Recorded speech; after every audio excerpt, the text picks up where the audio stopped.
So the new update's been live for a few days now, a little over a week probably at the time of this recording.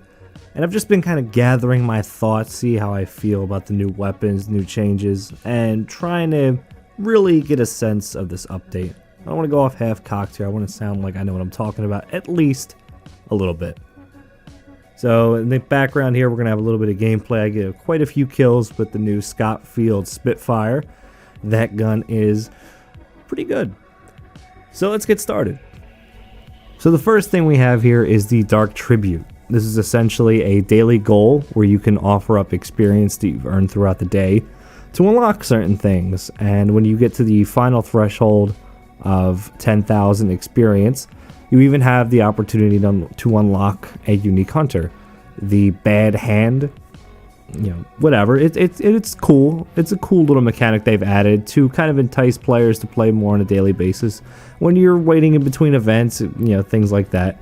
So overall, I like this improvement. It gives me a reason to play every day, and it gives me something to work toward. Let's check out the next thing. The next thing added in with this update is the first bounty extraction bonus. Now, this is essentially whenever you extract with a hunter for the first time in that day. Now, this isn't once a day. This is once per hunter per day. So, however many hunters you use that day, you can get this the first time you extract. And if you extract with a bounty, you get an increase to your hunter XP plus 15%, as well as plus 20% to hunt dollars. Now, I've played with this a little bit.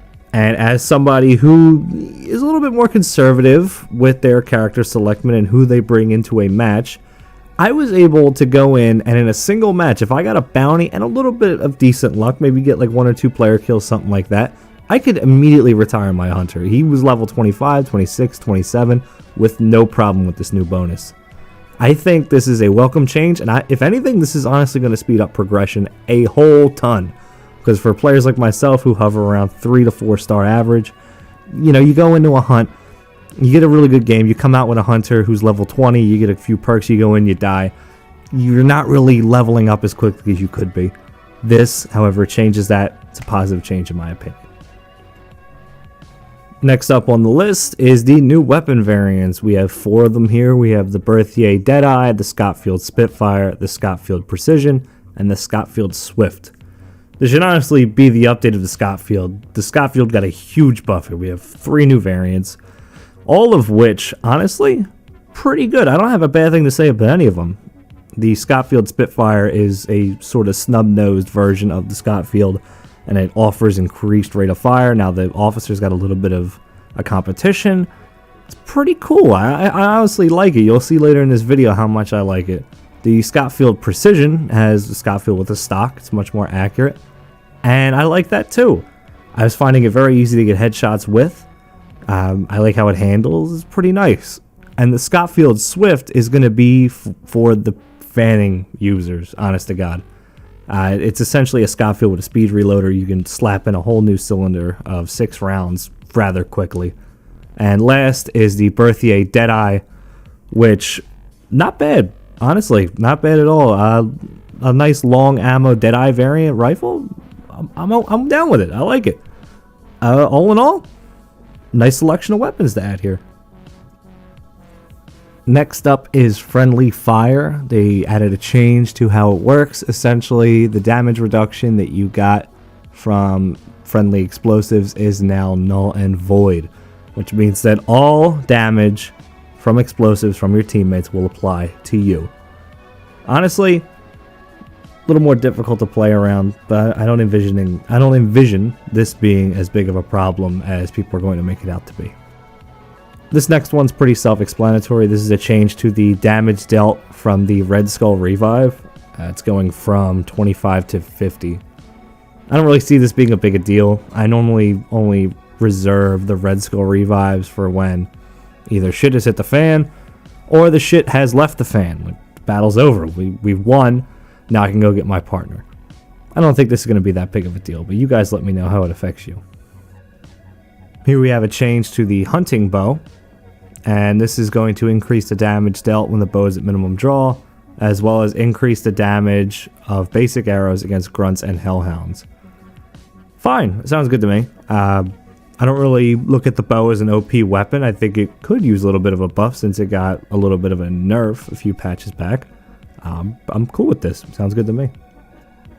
Here we have a change to how Dragon's Breath works. It's essentially increasing the range for one-hit kills. Fine. Sounds fine to me. I don't really see many people running with Dragon's Breath. I don't really run with it myself very often.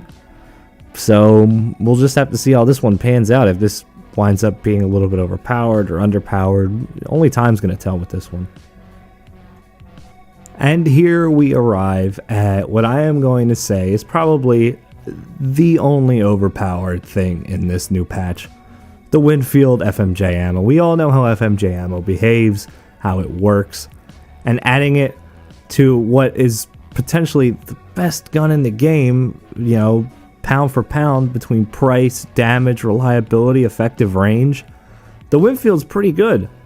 To add FMJ rounds to that, I think we're about to see a new Titan here, people. I think this is probably could be a new meta weapon here, but only time's going to tell. And if you've watched one of my previous videos, you were going to know that this has been a long time coming.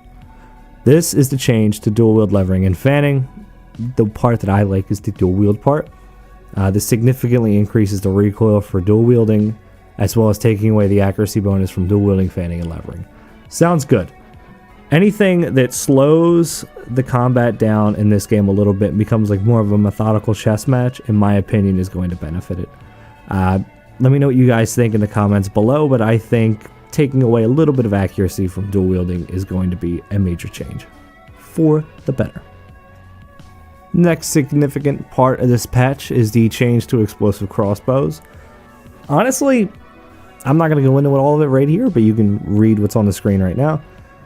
I think this is a bigger problem on console than PC. I don't really see many people using the explosive crossbow all that often. I have 1 or 2 friends who use it and find success with it, but it's not like it's overpowered. This isn't the noob tube weapon that people have made it out to be. I think this is a bigger problem on console. So if you're a console player, let me know if this has a positive impact on your game. And next is the change to trip mines. Poison trip mines are going to now have a poison cloud. Alert mines are going to burn you, and alert mines can't be used in water. Sounds good. All makes sense to me. I don't really see a problem with this at all. It all kind of makes sense in my head. Let me know what you guys think. Next up is the changes to decoys. Decoys are now going to sound like footsteps instead of just a metal clanging noise.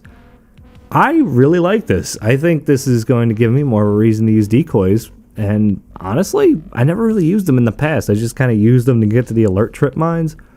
I might try them out now, see what happens. Next is the change to animal sound traps. Horses are going to be a bigger pain in the ass now because they're going to be louder and go for longer. Sounds good. Sounds like a big pain in the ass. I usually kill horses immediately if I set them off, just because why not if I'm right there. Them being louder is going to be a bit of a pain, though, honest to God, you know, in terms of stealth and getting into compounds and things like that. I don't know how much of an impact this is going to have on games, but who knows, it could. And this one is a big, big change. If you know the trick where you can look across a compound 100, 150, 200 meters away, and you see doors and windows spawn in, and you know there's a hunter there, that is now gone. That, I'm happy it's gone. I am. I think that is definitely an unfair advantage, and there's no way around it. Like, you were definitely getting information that you wouldn't normally get by normal gameplay standards. I'm happy it's gone, but a little sad to see it go. And the last significant thing on this list are the new Legendaries. I'm not really going to talk about them because they're just skins of already in the game weapons. So that's it. I'll leave the full list of patch notes in the description below if you guys want to click on it and read through. Sorry this video is a little bit late getting out. I kind of wanted to play around a little bit, see how I liked everything. So far, I'm liking the new bonus to first time extractions. I'm liking the contracts where you can make an offering and get different goodies for it. It gives me a reason to play. It gives me an extra thing to work toward and earn. And all in all, I'm pretty happy. I like the new weapons, like the new variants, things like that. It's pretty good. Can't complain, really. I don't really have anything to complain about. I think they fixed the things needed to get fixed. I think that they were pretty honest and open and transparent in the things that needed to get fixed in the future. They also talked about how Kane is a problem and they're going to be working to fix that. So, bravo, Crytek. All in all, pretty good patch. Hope you guys enjoyed the breakdown. If you guys have any questions, comments, concerns, things like that, please feel free to throw them into the comments section below. And with that, I'm out.